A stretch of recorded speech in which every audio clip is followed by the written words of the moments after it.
I puta rangi whawha atu te karanga ki te hunga o Aotearoa kei rānana e noho ana kia pōi atu rātou ki te whare karakia nui o Westminster Abbey i te ata nei ki te tautoko i te karakia whakamaumahara ki ngā itua o te runui i o tautahi.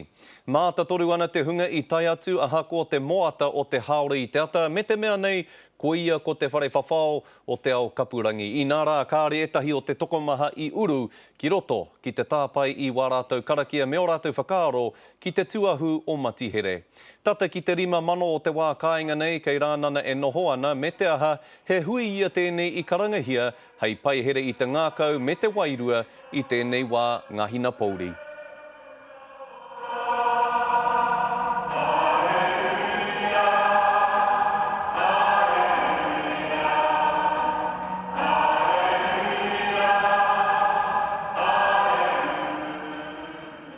Ko te ropu o Ngāti Rānana tērā i tū kaha mai rā ki te waiata, hei whakarehu i te kōrero a te māngai kāwanatanga ki Rānana a Derek Leeski.